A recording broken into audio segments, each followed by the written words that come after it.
Because to every good YouTube video, there's a better hat. And I don't feel like wearing that one right now. I don't need that either. So we're going to talk about this this thread here. I guess I can pull it over. Because this is mainly what we're talking about. Shout out L Frosty Orange on Twitter. This will kick off our discussion pretty well, more so than a lot of things. So let me pull it up here. That way you guys can see it a little bit better. You'd think I would have these kind of things set in stone already, but I don't, because that's how things go. That one and that one? Yeah. Cool. Is that going to cut off my face? Yeah, it is. That's alright. If you guys can't read it, it's because you're not full screened, and you should full screen. It's still going to block my face. So if I slide over here? Yeah, there we go. We're going to figure this shit out. This is actually a really, really good deep dive on the issues going on with Atlanta United. So I'll read through most of it. It's pretty long. I ended up doing this thing, the thread reader thing, so I don't have to like scroll through Twitter because it was a Twitter post and it's a lot. Anyways, so this is actually really, really good. This is something I wanted to do because this does explain a lot of why Frank de Boer is doing what he did. And it starts off mainly that the biggest issue is not necessarily the formation of the wing backs, although really it is, because it's more personnel doesn't match the formation or the wing backs. In my personal opinion, I don't even think Frank de Boer really wants to be playing the formation that he's playing, and I don't really know why he's trying to force it. But basically what he's saying is that the 4-3-3 and the 3-4-3 are basically the same formation. And also it's pretty similar to the 4-2-3-1 that we were running in 2018 and 2017 with Tata in a sense. It's kind of what Frank de Boer is trying to do but not doing very well. So basically what's happening here is we're in this space where there's supposed to be 3 in the back and there's supposed to be 4 midfielders, right? But realistically, it's actually a 5 in the back, which he ends up saying down here. It's really a 5-4-1. I don't know if I agree with a 5-4-1, but it is definitely more so 5 in the back. At least is kind of the idea defensively, is that both Breck and Gressel or Mikey, whoever's playing on the right, is supposed to drop back, and Miles is kind of that middleman. But realistically, when we're pushing forward, that center back is supposed to be pushed forward a little bit into a 6 or 8 slot. Which is very similar to what Lorenowitz was doing when he was playing with Carmona in 2017, which is crazy. I don't know why 2017 sounds so weird to me, but it does. But he pushed forward in 2017. So that's kind of what I think he's trying to get out of Miles, and that's why Miles isn't playing that right center back role that I think everybody has agreed that is his better position, because he likes to push forward, he likes to be more attacking, he likes to try to pass the ball a little bit more and go forth in tackles, which is really hard to do as a center back, as a center back. Again, I don't know why frames are dropping. It is what it is. We'll move on. It's probably YouTube. I blame YouTube. So that's what he's trying to get. He's trying to get that Sergio Busquets. Who are all of the people that he references in this? Lorenowitz. Why can I not find the Barca players that he talked about in here? Barca. Mainly Busquets is who we're looking at. Busquets and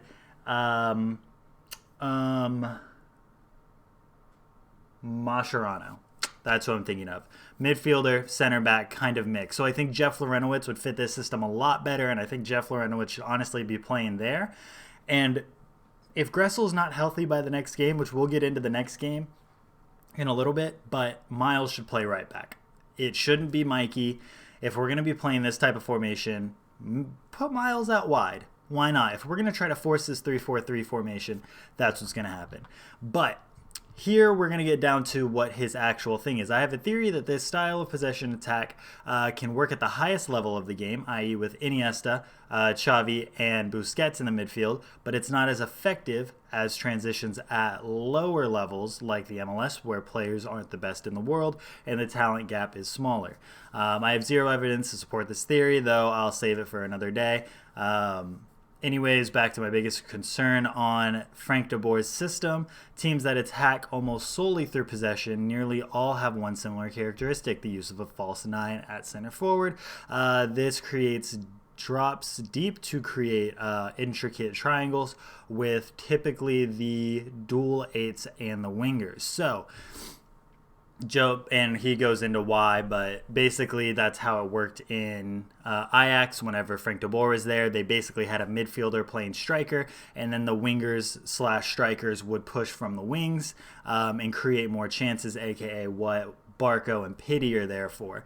And that's why we're not seeing Joseph Martinez developed correctly in this formation, and that's why he's been disappearing a little bit, and people are freaking out that Joseph isn't being used correctly, and that's why we're getting hashtag free Joseph on Twitter. So now you guys see that we're looking at Joseph trying to play center forward, not going to work. Pity playing left or right wing for that matter, not really going to work. He's not going to be the worst player to play in that position, but it's not really going to work. Barco also playing as a winger. He honestly looks better in the middle. Bar the last game, he had some issues playing in the midfield. You could tell he was definitely trying to play there a little bit more. There's also an article on The Athletic currently, an interview with Barco saying that Frank de Boer is trying to turn him more into a center attacking mid, which I am very happy to hear, but that doesn't make sense for this formation. So really, it's like we're running this almost like Barco's supposed to be the false nine. And I don't know if that's what we're trying to get to, but it's more so that Barco's supposed to be in that 9-10 role and not on that wing role, which is a little odd. Granted, what we learned from last year, especially the end of the season, is that I don't know if maybe it's a social media team, if it's the front office, or if it was Tata himself, but the lineup that they post is not how they play in the game. Throw what you see as the lineup out the window usually, although it does look like we are playing that 3-4-3. So all of that to say, Joseph Martinez is definitely not a center forward or a false nine center forward. He is definitely an all-out striker. If we're going to keep this formation, he should honestly probably be moved to the wing, which sounds terrifying because of how poorly he played on the wing in Italy. Why did I blink so hard? Couldn't really tell you. But as of right now, the two midfielder thing, absolute disaster. So that's, again, the TLDR for this whole article. If you do want to see it, El Frosty Orange on Twitter, great guy. I'm actually going to drop him a follow while I'm here because I need to follow that. My tweet went out for the stream. Cuckoo. We got some notifications. Thanks, Stuck. All right. But let's talk FIFA, yeah? Obviously, we're not actually going to talk FIFA, but it is easier for me to explain what I'm thinking in FIFA terms or with, being able to use their formation things. So this is what Tata ran last year. I won't actually click on it. I don't think I really need to. We're more so just focused on the formation itself. Obviously, the player's out of position. EA sucks. Let's move forward. We played 4-2-3-1, but again, Miles Robinson was put in the center again. I know it was awful. I don't understand it. We talked about it a little bit earlier, Joseph. Basically, what he's trying to get out of him is a lot like what Tata was trying to get out of Jeff Lorenowitz playing center back in the first and second season. Although Jeff Lorenowitz lined up in the midfield, he dropped into the center back position while we were playing four in the back.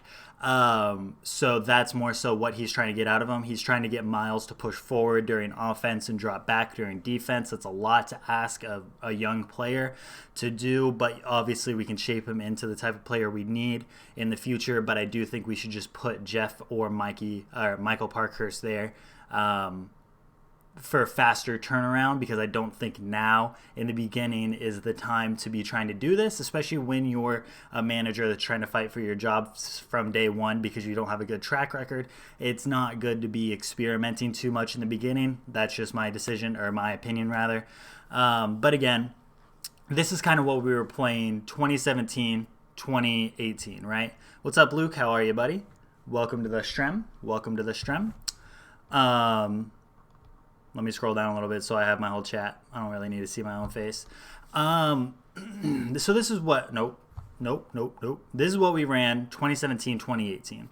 Four in the back, but realistically, if you guys remember, we had Greg Garza, Anton, Tyrone Mears, whoever on the wings, and they would push forward really high, and both Breck Shea and Michael Parkhurst would shoot out wide as all hell to both ends of the field and basically be playing left and right back, and Jeff would be playing in the middle and would drop back. So then you would have basically Carmona in the midfield and then Miggy in front of Carmona. When we pushed forward, Jeff would move forward, and then he would drop back. He would drop back when we're moving forward, and then the whole defense would shift into almost like a five in the back on defense, because Jeff was more so playing centrally in like this role more so than like over here. So that's kind of how we played before, and it was actually pretty similar to a 3-4-3, and that's kind of what I'm talking about now, Luke. So before we had it basically as a 3-4-3, but it just played better because we had the right players in the right position. It's just, it looks a lot worse now because it's not working because of the personnel that we have currently doesn't fit the mold of the formation that we're trying to play. But if Tata would have lined up our team in social media as a 3-4-3, I don't think anyone would have questioned it. It looked like a 3-4-3. It looked like a 5 in the back at sometimes. It looked like a 4 in the back at sometimes, just depending on when you were looking in the game. So it's more of a free-form style of play. So that's how we played 2017, a little bit of 2018. Then obviously we started playing more so of a 3-4-2-1. Or a 3-4-1-2 sometimes, depending on how we needed to shift players. We ended up getting Franco Escobar, which helped us a little bit more reinsure the back line. So we were able to play more of just a normal 3 in the back formation where Franco Escobar played on the right, Michael Parkhurst was playing centrally, and LGP was playing on the left. It created a better shape, and then obviously our wingbacks came back and defend. So that's kind of where we were. I don't know currently in this formation if Franco Escobar is actually going to be able to help us that much, just because I don't know where he's going to play Franco Escobar. I think he's just going to play him at right back, which is fine, like right wing back. But me personally, I'd rather see him at right center back, and then put Michael Parkhurst back in the middle. But it looks like Frank de Boer is looking for more of a Sergio Busquets and like a Javier Mascherano type, which is more so what Miles Robinson has the potential in being. Yeah, and Jeff really isn't a right or left center back. He is best utilized in the midfield. I agree. He is definitely better in the midfield, but, you know, again, early 2017, early 2018, that's kind of where Jeff was playing, was center mid, but realistically center back at a lot of times in the defense. So that's what we were at. Now currently, obviously, we're in this formation, LGP, Parkhurst, Miles Robinson. I think genuinely that, of course, Miles Robinson should be playing on the right center back. Michael Parkhurst looks a lot more comfortable at center back, and Miles looks more comfortable at right center back. So flip those two. But basically what's supposed to be happening here, right, is you're supposed to have Miles kind of push forward a little bit more. And this is kind of where I'll say maybe Pogba fits in better, is I don't know how Pogba would play. I know he's more so of a left center back type of player, so I don't know if he'd be comfortable. It'd be kind of another risk to put him at center back, where Miles is playing, to try to fit this 4-2-3-1, 4-3-3, 3-4-3 type of formation that we're trying to run, where it's going to be like maybe I'll click on the formation, that way I can do this. Miles Robinson, come on, FIFA, hello, it's fine, just break, that's cool. Where are you, Pogba? So maybe it looks like this. I think this is the worst way it could look. Why is Pogba not playing? I don't think he has his international stuff figured out for him to play yet, and that's why he's not being played. Same with Pereira, I think. Don't quote me on that. They might not just be making a team, but I don't know why they wouldn't. But maybe this is how it's supposed to look. Me personally, I think this makes more sense for, see, here's the problem, right? And you could even say that Pogba could go play out on the left. I think he's a little too slow and clanky, kind of like Breck, that he can't really play on the left. But you bring Pogba in, and if you don't put him in the center, or you could put him on the right, but he's more comfortable on the left, and then you leave Parky in the middle, then you put LGP on the right side where he's not comfortable, or you put him in the center where he's also not going to be comfortable, but LGP could be the type of player that we need that could push up to the midfield because that's genuinely how he enjoys to play. So going back to what I was saying is if we're going to stick with the 3-4-3 and we want Nagby to push forward and we want Remedy to be the holding midfielder, box to box, or more so, I wouldn't say box to box, but like mid to, defensive, switching there, then LGP might need to play in the center. Although I do think that LGP is a risk to put there because I think he will push forward a lot and he might get caught out, but he also has the pace to get back. He has the aggressiveness to get back. He may pick up more fouls because he may get flustered. So it's kind of a weird thing to be in right now, right? So I don't know, maybe Pogba's more comfortable playing as center back, but we don't really know till we see it, and that's the problem that we're in. Our team has changed in its shape, it's changed in its play style, it's changed in the personnel again, and now we have a different manager trying to reshape the style of play that's always existed, but looks a little different on paper. So the other thing is who was, I think it was Joe Patrick. He posted or reposted an article of an interview that he had with Kevin Kratz last year, saying that Tata was the type of manager that was attacking minded first. He focused on how to finish in the box, how to counterattack, how to do what you need to do to score goals, and then kind of worried about the rest of it later. That's why we scored goals in the beginning, but we also conceded goals in the beginning, and it was kind of ugly. But then it was shaped out really well, and then we became MLS champions. Now we have Frank de Boer, who's more traditional to the European style, that's more focused on possession and defense and not so much in the final third. It's kind of like just get the ball there and then figure it out. And then once you figure that part out, then you start focusing on attacking. So the attacking will come, but it's in like how is it going to happen? So in the game against DC, we figured out we knew how to keep the ball. We knew how to pass it around. We knew how to defend, kind of, and then made mistakes and conceded goals. And then had to push forward a little bit more, got a little impatient, conceded more goals, couldn't score because nobody could find anybody in the box for some reason. So the team's doing what they need to do to learn how to play under Frank de Boer. It's just not a pretty process. But I think that comes down to the center backs. And as much as obviously the center backs are on the other side of the field from the attackers, it is still important what they're doing. So the center backs, the back line, first game was LGP, Parky on the right, and Miles at the center. Miles at the center. And then this went poorly because LGP and Miles kept overlapping each other and defending the same player. We concede goals. We lose the first leg. Then we play DC United.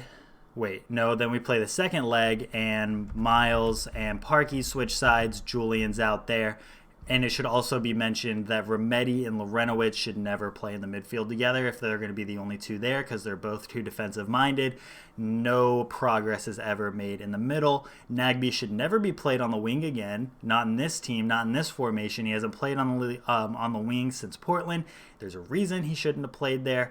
That's more of a Caleb Porter issue, but that's nonetheless. But Nagby-Remedy is the better partnership in the middle currently, at least for this. So then we were able to figure out the defense a little bit more. Again, the wing play was a little rough, but it worked in the first leg, and then Gressel gets injured. And then we bring in Mikey Ambrose, somebody who barely played last year on the left in general, barely got gameplay time, now getting thrown into a new system, and now getting thrown on the right side for whatever reason.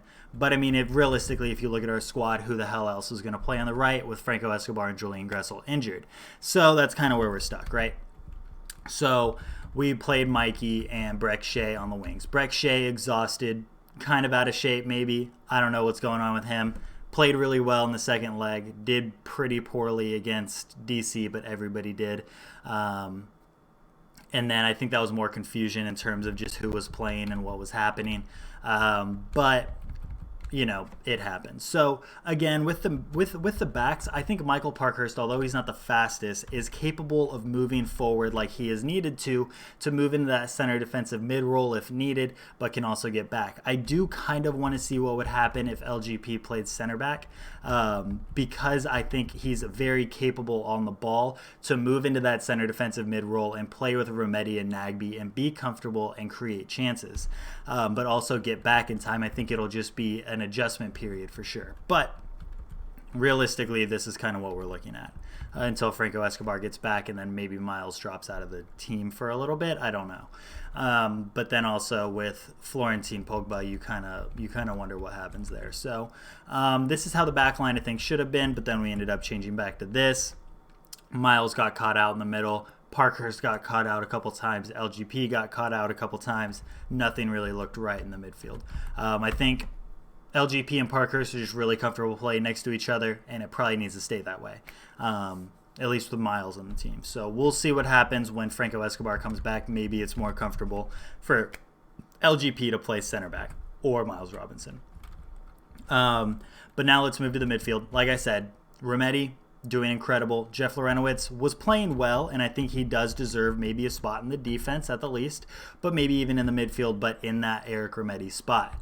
Nagbe is the heart of the midfield currently because of the attack, which we'll get to in a minute, but he is the player that is going to get back, get forward, be that box-to-box midfielder, create the chances. He's doing pretty well in terms of replacing 85% of Miggy.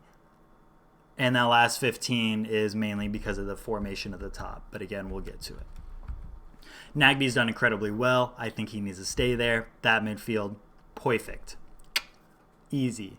Again, I think if they had somebody like LGP that's capable of moving to center defensive mid and center back, they'd be a lot more comfortable in terms of Nagbe pushing forward more and being able to get back and play that box-to-box without exhausting himself and creating mistakes in the back half of the game. So then you look at our wingbacks, Breck Shea, Mikey Ambrose.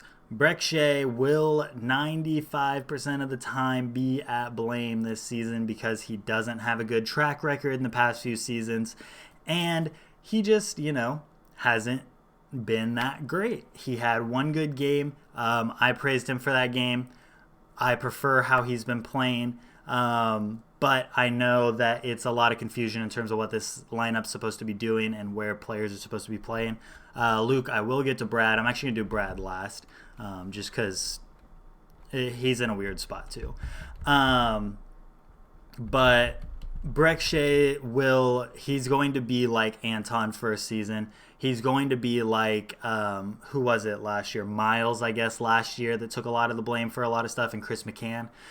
Breck Shea is going to be that guy this year. No Mears or Anton to blame. No Chris McCann to blame. I think Chris McCann actually would have thrived in this formation, although he would have had the same problem as Breck Shea, is not being able to get forward and back enough, and Breck Shea is a little bit faster. Obviously, Greg Garza would have been ideal for this formation, but it is what it is. Breck Shea, I think, should stay in that position until Bello is comfortable getting forward and back as fast as he needs to be, but at the same time, Breck Shea is having the same problem now, so really, what is it? This kind of left mid player is super confusing in this formation in terms of what they're supposed to do. Breck Shea probably has the most experience in a formation like this, so he shouldn't have that much of a problem, but he is slow to adjust to the players that are around him and understanding where he needs to be, which I think has a lot to do with the attack. When Julian Gressel is in the team, the right side is not a problem. We don't have to worry about the right side. I think it would be the same if we put Franco Escobar on the right. I think it would be the same thing. We wouldn't have to worry about it too much. So it's kind of a weird thing with Mikey Ambrose because it's like, who else do we play there? I think Tito could do a job, but then you're also asking Tito to defend maybe a little bit more than he wants to. But I think if you put Tito on the right and then you have Miles Robinson or Franco Escobar at right center back, I think think Tito's job becomes miles easier and is just an easier transition. But I genuinely think if Julian Gressel is injured, Tito should be playing this position. I liked Anton a lot as well. I think Anton should have stayed, but I understand why he didn't. International spot, stuff like that. And he's banging it out in England now. So more power to him. And Portsmouth is doing well. So let's move to the attack. Again, the midfield, it's weird. I personally don't like formations that don't have a center attacking mid, but that is what we were talking about earlier, is really that this should be more of a center forward, and then you have Pity and Barco on the wings, or Tito, depending on who's there, and they can push forward. But in my opinion, if we are going to run this formation, these should change. Barco or Pity should be playing in the middle. Me personally, I think it should be Barco, just because he gravitates towards the middle regardless of what he says in terms of not being comfortable there. He gravitates toward the middle. I think there's a lot more creativity for him there. The stronger he gets, the less fouled he gets, and the better off he's going to be in the middle. And then that puts Pity Martinez and Joseph Martinez on the wings. And if we're talking about the first game, right? The first game that we played, we had Barco on the left, Pity on the right. Reason being is that if you look at Barco, and then, come on. Barco is a right-footed player, and I'm not actually going to click on it and do the same thing, but Pity is a left-footed player. Basically, the idea is that they could cut in and take shots, but because of the way that Joseph Martinez plays, he plays too far forward, it drags defenders back, and then if you have defenders back in this area, then Barco and Pity's job becomes miles more difficult to shoot the ball because now there's defenders in front of them. And Barco has admittedly said in interviews that he does not like to shoot. He would prefer the assist over the goal. So you're asking him to cut in to inevitably pass the ball to one of the Martinezes. So Pity off to a slow start, but more so he's been playing positions he's not comfortable in, so it's kind of a weird thing that he's in. I do think he should have scored a couple goals out of the opportunity he's been given, same with Barco, but it has been a rough start for everybody involved, so it's understandable to a point. But like I said, I do think either Barco or Pity need to play centrally. If Barco really does want to keep assisting, if he wants to keep doing what he wants to do, I think he should be playing that center forward role. He may not score as many goals. It's going to look weird. Barco at striker is not going to be comfortable for anybody. Joseph on the left is not going to be comfortable for anybody. But if you're looking at Joseph Martinez, right-footed player, gets the same thing. Barco, as long as Barco sits back in the center forward position and allows both of the Martinezes to push forward in front of him, then you allow them to flank on the wings against admittedly a pretty weak wing backs in the MLS, and I don't know, not so much in CONCACAF, but I do think it would work a lot better versus us trying to force everything down the middle. But second game, we realized that Barco and Pity being on left and right don't make sense because Joseph wants to play striker. He doesn't want to play center forward. So the first smart move for Frank de Boer was, well, let's widen the field. And everybody gave him praise for this. It worked well in Kennesaw. We had Pity on the left, Barco on the right. Now they're being forced to be put under their crossing foot. They cross balls into the box to Joseph Martinez. We used the same formation against DC, or same positioning against DC and against Monterrey. Problem is that we changed some stuff in defense. Our midfield wasn't really playing well. Weather conditions sucked, whatever you may want to put it as. But this didn't work in the next couple games. Maybe people watched tape and realized what could end up blocking this. Admittedly, shutting down Joseph Martinez shuts down our entire offense whenever you create a formation like this. So long term, I do think that this makes more sense. Pity on the right shoots on his left foot. Joseph on the left shoots with his right foot. Barco gets to assist goals at center forward. And then this little I genuinely think this may be the most comfortable formation we have until Julian Gressel gets back, and then maybe you pull Tito, or you put Tito in for Pity if he's still not scoring goals. Because I think Joseph Martinez and Pity would be incredible, but that's also me saying that as somebody who actually would prefer us to play 3-4-1-2, Barco at center attacking mid, Joseph and Tito at the two striker set. But that's literally the exact formation of this, just shaped a little differently. So it's weird. Our attack's going to have to figure it out. But if this formation is going to work, and we really are going to force the issue of the 3-4-3 and try to turn Joseph Martinez into a center forward, we may as well just turn Barco into a center forward more so than Joseph Martinez. Yeah.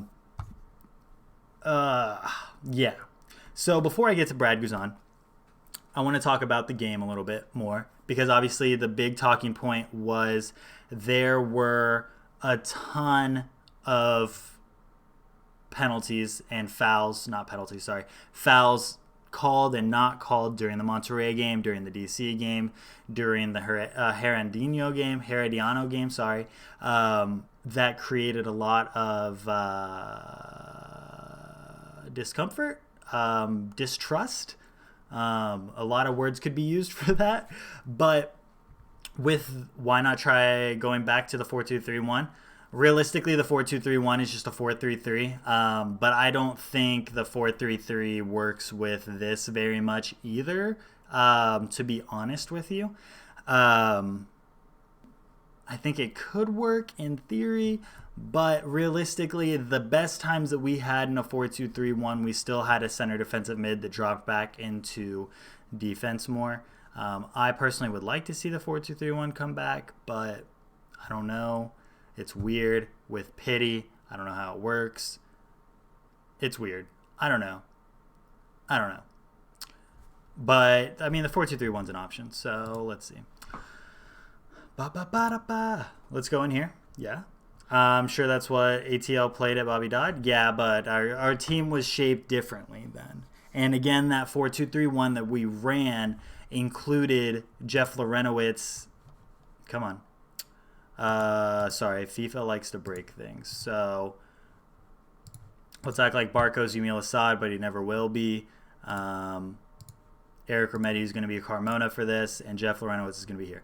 Jeff Lorenowitz, he played here in the formation, but realistically, he played here as center defensive mid. So even though we played a 4-2-3-1, we played a 5 in the back, because imagine Breck Shea is Greg Garza. Breck Shea or Greg Garza and Tyrone Mears played like up here for some reason. Well, we know why, but they played like up here. And then you had Parky. Sorry, I'm trying to do this on PC and my brain doesn't work on PC sometimes. So you had like Parky out here, and then you had LGP like out here. This is whenever we pushed forward, right? It would be a 4-2-3-1 when the game started. Then we get the ball, we push forward. Greg Garza and Tyrone Mears went up the flanks. And then they were assisted by Yamil Assad and Tito Villalba. Greg Garza was able to do everything he wanted to on the left because Yamil Assad cut in and he was more so of a midfielder. Same with Tito. He would flank around. He would go down the field if necessary on the right, but realistically he was like a second striker for Joseph Martinez. And then Yamil was like a second center attacking mid for Miggy. So then you had Tyrone Mears and Greg Garza. They were able to flank both up and down. And then whenever they went up and down, LGP and Parky shot out to the sides. Jeff Lorenowitz cut back into the middle, and then we were playing 3 in the back. Then you're really just looking at a 3-4-3 or a 3-4-3-esque type thing again, or 3-5 in the back, depending on how you look at it. So that's kind of why that 4-2-3-1 worked, and that's why technically the 4-2-3-1's not that far off from what we're running now, but on paper it looks different. Personnel-wise, it doesn't work as well with the current players that we have. The 4-2-3-1, speaking. But where was I at? Oh, yeah. A lot of the fouls, the Herediano game, more calls should have been made. We all know that. It should have been a thing that ended up working better. The referee just admittedly missed like 94% of the calls. The one for Monterrey, he stopped making calls pretty early on. And if we're being honest and you take the Atlanta United hat off, you take your jersey off, and you look at the game for what it is, Pity and Barco were diving a lot. When they realized how much Monterrey was trying to foul, they were jumping out of attacks. They were trying to do everything they could to not get fouled or to not get injured, but still wanted the foul, and I think the ref saw some of that. And then every single foul that happened after that, half of them didn't get called. So obviously the big story now is that there was a player during the Monterrey game that had 10 fouls, but no yellow card. And Pity got fouled 10 times. Realistically, he got fouled probably more so like 12 times, 12 to 15 times, if we're being really honest. But then there were also like maybe 5 times that he dove as well. So really it's more like 10 overall. So it was just a weird game. But the way that Barco and Pity are in terms of how they go down pretty easily, it's one of those things where refs really aren't going to give you the call, so that kind of sucks. Brad Guzan has not been playing well. He really hasn't been playing poorly, though. It's more so up to the defense and the formation in terms of players just not knowing where the hell they're supposed to be playing. A lot more shots are getting put on Brad. I do think a lot of those saves could have happened, but the DC one, the one that turned direction twice, that was disgusting. I don't care what keeper you are. There's not many in the world that are going to save that, so that was just unfortunate. The one where Brad got chipped, that was rough, but defense kind of blamed that as well, or could be a blame at that for as well. There were admittedly a couple saves that Brad did make that were pretty good, but then there were a lot of things that just didn't go well. But I think that's more collectively as a team. It's not going like it did last year, and Brad doesn't really know what to be ready for and what not to be ready for. He needs to be ready for everything, but you know what I mean. Realistically, in your brain, that's just not how it works. You can't actually be literally ready for everything in the world. And Brad's been caught out a few times, so it is what it is. Bill Hamid's better than Brad? Maybe. That's what he says. Maybe. What team would you field against FC Cincy? The team I would field is not possible because players are injured. Let's just say that. But if I'm going to field a team of the current roster, let's say Julian Gressel's still not healthy. Pity goes on the right. Joseph goes on the left. Barco plays in the middle, but he plays here. Center attacking mid. Let's not even say center forward. Let's be nice and not even say he has to worry about playing center forward. Although realistically, they're the same position. Left forward. And Pity. Oh. Pity plays a right forward. Which actually, me personally, currently, because Pity hasn't really been producing, I think he'd be better off as a sub for the second half. Throw in Tito. We need to rest players anyways. Realistically, let me scratch all of that. We need to rest our entire fucking team at this point because they're exhausted and don't even know what the hell formation they're playing anymore. You're telling players that have played, what is this going to be, their 4th game in 2 weeks, to keep changing position. Do you realize even whenever I'm fully awake and you try to tell me to play a different position than I played in the last game and where I've been training for the past 3 weeks to now play a different position? Nah, not a good idea. I think honestly, this FC Cincy team not looking too good. Their board's not even too happy about it. I still think there's a lot of promise in that team, but in terms of chemistry, it's not really clicking right now, and they don't even have a number 10 still. Gordon Wild needs to start Sunday. That could happen. Romario could play. You never know. There's definitely things that could happen with this part of the team. Wild could play. Bello could play. Pereira I still don't think is available. Hernandez is with Atlanta United too. Romario, Vasquez. Escobar's injured. Carlton's able to play. Jeff, Tito, Kevin Kratz even could play.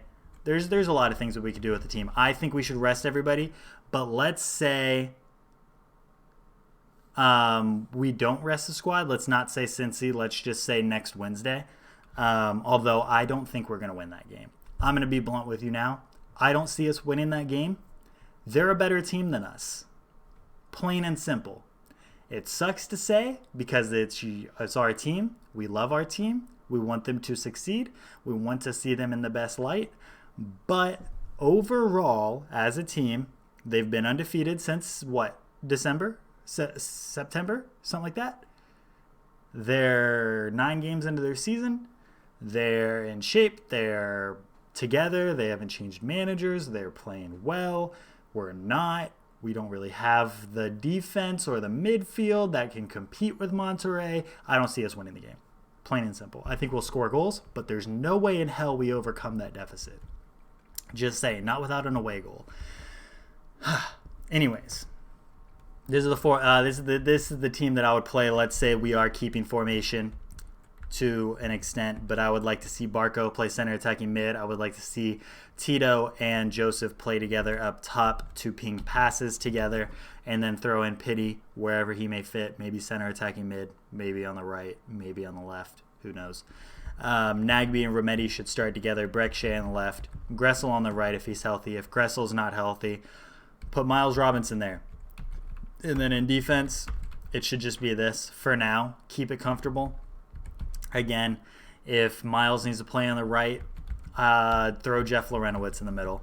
And then if you throw Jeff Lorenowitz in the middle, put Parkey back on the right. And then Jeff Lorenowitz plays in the middle, LGP on the left, Parkhurst on the right, Breckshay on the left, Guzan in goal.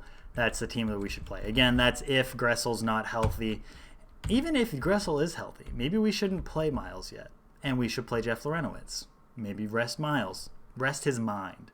Not just his body, but his mind. Sometimes that's important, you know? So I would like to see 2 up top, me personally. But realistically, I say 2 up top. But if we're being honest, it's more so I'm asking Barco to play center forward. And then he plays the false 9 to left and right forward / wing. And then it's a lot more comfortable for him. But yeah, that's kind of what I would like to see. But FC Cincy, we should probably just rest everybody. We might not score again this week. We might not do that great. We might lose to FC Cincy. You never know. But yeah, they did sign Kenny Saif from the U.S. men's national team. He's in the team now. It'll be dope. But he's not going to play this week. I highly doubt it. They literally signed him this week. I don't even think he's trained with the squad yet. Or if he did, it was literally today. I doubt he's in the team. And realistically, he's still not a number 10. So I don't even know really where he fits in the squad for FC Cincy. But it's going to look weird regardless.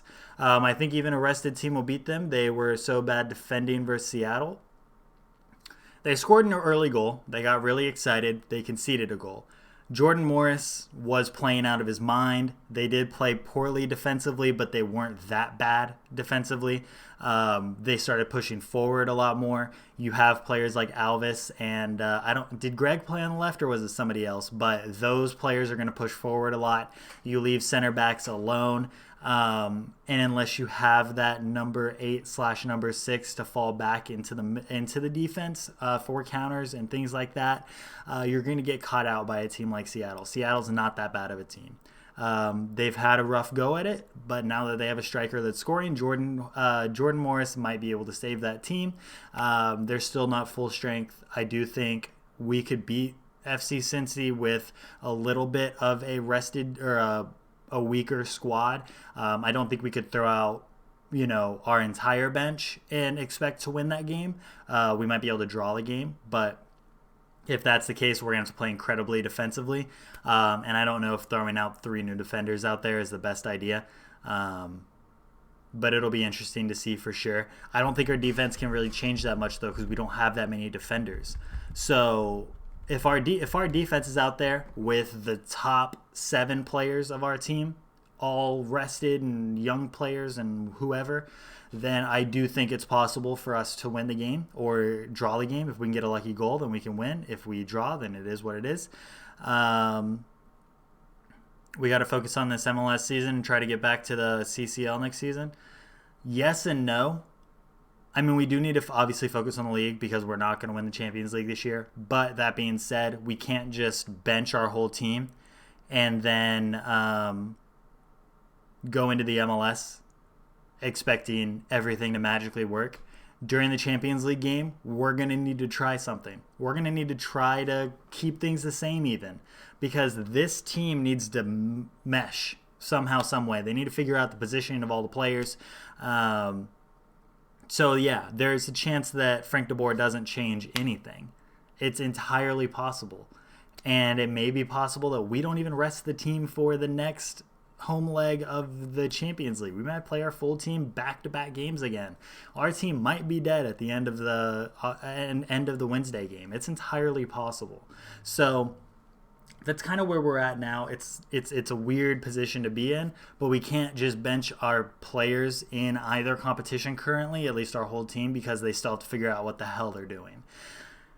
At some point, it is Frank de Boer's problem and issue in terms of the style of play, the formation, the substitutions are god awful, but Tata's substitutions weren't much better and we survived. The players, if they can't figure it out, are going to lose faith, and they have to be headstrong enough not to lose faith. And that's the most important thing we're at right now. The second Frank de Boer loses that dressing room, we're bottom of the league, we're the next Toronto, we're done for, and Frank de Boer is going to lose his job. Hopefully that doesn't happen. I do have faith that Frank de Boer can figure it out. I would like to see a change in the formation, but even if it is the 4-3-3, I do want to see us kind of drop into this 3-4-3 similar situation, but I do want to see that center forward grow more, because I do think that currently every time we've had a good chance on goal, Joseph Martinez hits a diagonal to either left or right. And that's the beauty of having Joseph in the middle, is that you do give him the opportunity to run left or right, but he can also do it on the wing. And obviously it's a hell of a lot easier to run to the left when you're already on the left. And he can outpace some people. He's not the fastest guy on the pitch, but he has very good positioning on that back line to cut behind the defense and get that supply from Barco or Pity. So I do think that we do need to focus more so on putting Barco in that center mid role, either Barco or Pity. But if we're putting Pity in the center mid, I think we should throw Tito on the right instead of Barco. It's hard to say that I agree. I 100% agree. I would love to see Tito in the team. I saw somebody tweet it today. If Tito doesn't get gameplay time, he needs to leave.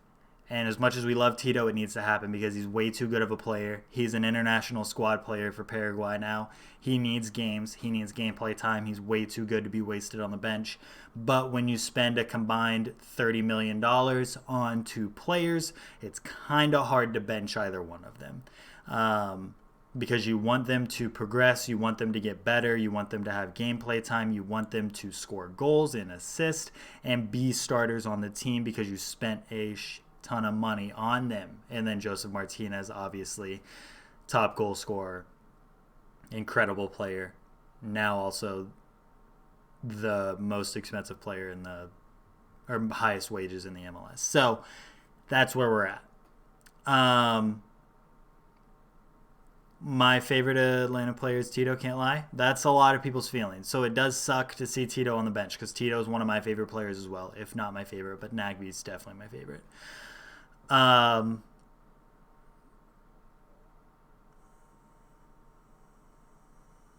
mean, I have faith in Frank de Boer, but question is how long should we keep him if we continue this performance?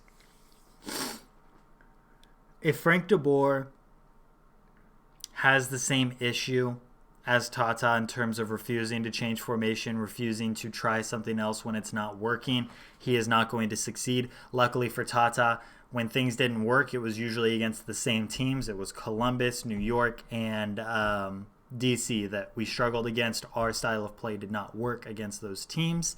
And Toronto can be thrown in there too, if we're being honest. But he finally was able to change the three in the back, which helped a little bit, but realistically it was still the same formation at the end of the day, so how much did it really help? I don't know. But if Frank de Boer can't change something to make things better, even if it is he puts out the same lineup, let's not even say FC Cincy, let's look at Monterrey. If he puts the same lineup out again, fine. That's fine. Play the same lineup, see how it goes for the first half. If we don't score a goal in the first half, change it. Change it somehow. You don't even have to change the formation technically, but put Barco in the middle, put Joseph on the left, put Tito or Pity on the right, and see how it works. See if we can make more chances, if we can cross the ball more, if we can get behind defense more, if we can flank, if we can push, if we can defend, if we can boss the midfield. See what happens, because playing something that doesn't work for the first half isn't going to magically work in the second half.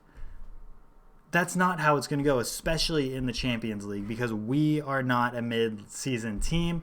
Monterrey is. Monterrey can do whatever the hell they want. Their conditioning's probably better than us. Their players some of them are better than ours.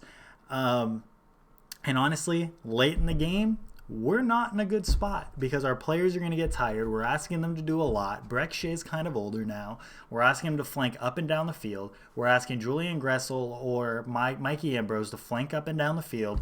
We're asking our defenders to do a lot in terms of going out and back in. Our team gets tired, we get demoralized, and then we concede more goals. So if it doesn't work in the first half, it's not going to work in the second half, and it sure as hell isn't going to work up until the 89th minute whenever you decide to make two subs that aren't even going to work anyways. Because Eric Rometty did not need to come off in that game. He was playing decent, and Jeff Lorenowitz sure as hell wasn't going to get a goal for us. But that's neither here nor there. It's just rough. It's hard because he's trying to apply a new system, but we need to be defending the MLS Cup. The MLS is different than it was last year. A lot of players moved. A lot of the strong teams moved down. I think the league, honestly, is more developed this year equally. I think Orlando's going to do well this year. I think NYCFC is going to do better this year. Red Bulls still look strong. Toronto's kind of figuring it out, but they're still in a weird spot. FC Cincy is a new team. If they ever figure it out, they have the players to do well. On the other side, Seattle's looking really good this year. Portland might figure it out.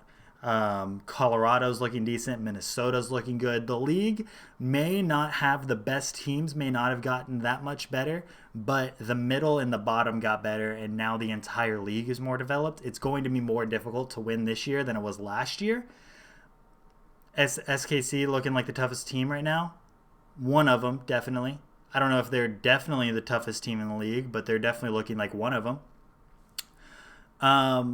But the league is harder this year, and we're trying to force a new style, a new system. I won't say style of play. The style of play is still kind of similar. We're not attacking as much. We're holding the ball a little bit more. Again, without that false nine, I agree with the other guy that's going to have to change at some point. But that's kind of where we're at. It's a weird spot to be in. Again, this is kind of how this stream. I'm just gonna loop this back to the beginning really quick as I read what Patrick's talking about. But currently, where it's at, we're going to have to figure our shit out. But this is how the series is going to go. Again, I said I'm going to wrap it back around. This is how the series is going to go every week, or not really even every week, every game. So on Monday, we'll do this again after the FC Cincy game. I'll be at the game. If you see me, say what's up. If you don't, cool. But we're going to talk again on Monday. We'll have more to talk about. We'll see what team we put out. We see what players we rested. We'll see what we're looking up to for Wednesday and forward. And then on Thursday, we'll talk about Wednesday and go on. But that's definitely where we think we should go. But now I'll read some comments for a little bit. Oh, that was pretty decent. That was a solid hour-long rant. I'm actually pretty happy about that. Miles needs a serious FIFA update or not. I know the truth. He's a stud. Oh, yeah, he's definitely – I think he's a lot better than a 61 rating. Um, Unfortunately, the FIFA update just happened and the MLS wasn't playing, so FIFA looked at Miles Robinson last year. So it was kind of like a rough place to be in. That's just how it is. Um, so Miles Robinson didn't look that hot at the end of the year, so I think that's why Miles kept his 61 rating. That's what I was getting at. I miss how he played in season one. I miss how he played in season two. Um, Season one was fun, but season one had flaws. It's rose-colored glasses. Looking back at season one, we had a lot of issues in season one as well. There's a reason why we didn't win the league. Um, do you think we should re-sign Assad? I agree with Stuck. Can't afford it, and no, not really. I do think he maybe would have fit this system a little bit better, but it still would have been the same problem. I don't think Yamil would fix this situation because I don't think he should be playing on the left. I don't think he could really be playing center forward. I think the top three are what they should be. I think Joseph, Pitti, and Barco or Tito, one of those two, switch them out, should be our top three. I love Yamil. Yamil is very close to my heart. I miss the man. I'd love to see him in the team, but he doesn't work in this formation. He doesn't work in this style. I think it's actually best that we didn't sign Yamil because I think it would have tarnished his legacy at the club. I think we would have seen him in a formation he wasn't comfortable in and he wouldn't have succeeded. Although he could have now let me preface, or not preface. What's the opposite of preface? Anyways, let me say that with saying this. Yamil could have done a hell of a lot better of a job on the left than Breck Shea is ever going to do this season. And I actually like Breck Shea, but Yamil could have killed it on the left as a left wing back or a left mid, whatever. Do you think any more additions will be made or no? Sure, but they'll be youth players. Yeah, it'll be youth players. I mean, additions aren't really going to happen. The current team isn't really going to work for that. Or current window, I should say, because really I don't think we can bring anybody else in. We're mainly looking at youth players from here. There's nothing that we could bring in that I think is really going to fix us unless we pick somebody up for depth on our wingback situation because it's bad. Yamil would be better than Shea. Oh, yeah. I mean, the problem is that there's just no money. So basically, if you're saying we should get Yamil, we shouldn't have Barco or Barco, Tito, or Pitti, which, to be fair, Barco could leave. I don't think anyone would be too offended by it, but I don't think Barco for Yamil would solve our problem. Let me say that. Currently, no matter what I've said about Barco over the past year, I should say, almost a year and a half, Barco for Yamil would not fix our problems. And that is fact. Who's our TAM players? That's a great question that I don't know the answer to. I'm not going to lie, I don't know the breakdown of our squad. I just know Joseph, Pitti, Barco, and Tito's status in the team. Everybody else is whatever the hell MLS makes you pay for players. But yeah. Yamil would be better than Shea. Frank de Boer loves Barco too much for him to go. We'll see. Barco has the clause in his contract where he has to stay for, was it 3 years, or they get a sign-on bonus? He's playing like it's a contract year, though. Yeah, for sure. I think it was 3 years. It might have been 2, though. I can't remember for sure. But yeah, if we don't keep him for 3 years, then we have to give like the majority of I think it was like 50% of the money back to his old club. So there's a lot of reasons why we can't let Barco go. But I do think Barco has a place in this team. Again, regardless of what I've said over the past year. I think Barco has a place in the team. You're going to call it now. I don't think Frank de Boer is here come playoffs. 2020 is the year. So yeah, next year. Yeah, because the season will be over by 2020. So But isn't it halfway through 2020? Or is it actually next season? So I guess it would be a contract year. He could be sold next year. Yeah, that's right. It's like we can't sell him until the third year, so the second year is what matters. Same with Gressel. Um, if Frank de Boer gets let go, he won't be here by the summer. There's no way we let the Frank de Boer situation play out through the summer. I would say literally he has until April. Because there's a lot of games coming up. That'll figure out, did we lose the Champions League? Where are we at in the league? What's going to happen come this come the next transfer window, and how we're going to be looking for the U.S. Open Cup. So it's a weird place for us to be in for sure. Once that year passes, they lose a 30% sell-on clause. So it's after 2020 is what you're saying. So technically 2021 is the year, based on what you just said. But yeah. If you guys are in this chat and you don't know about my Twitch, I'm going to be streaming on Twitch after this. If you guys have any questions, I'll take them for like the next 15 to 20 minutes. Depends on if we're still on a league losing streak. Well, yes, Doug. I think that's what he is assuming. But I'm saying, like, there's just no reason. Like, it won't be come playoffs. It'll be come April or May.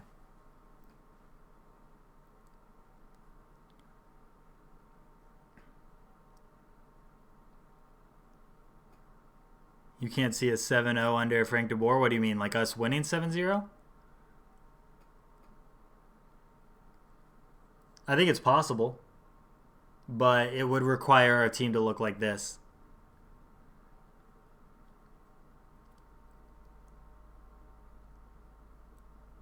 We have to play with a center forward or it's not going to look like that.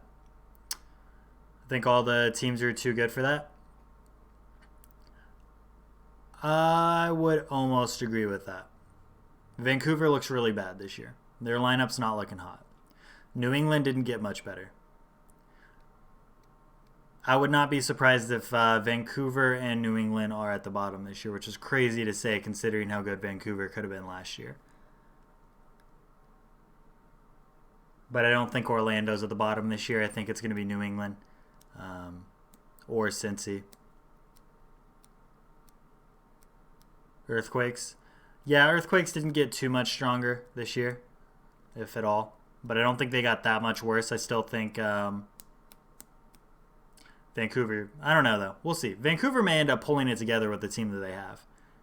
Because sometimes it doesn't matter the players on their team in the MLS. It depends on your team chemistry. So they might be playing for each other and do great things this year. San Jose could be the same thing, but San Jose could very easily end up at the bottom as well. I agree.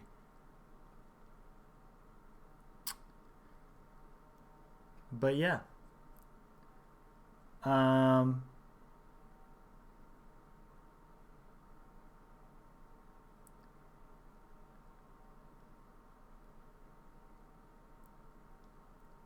I would agree that Earthquakes will play better this year than they did last year because they do have a better coach, like Lee said.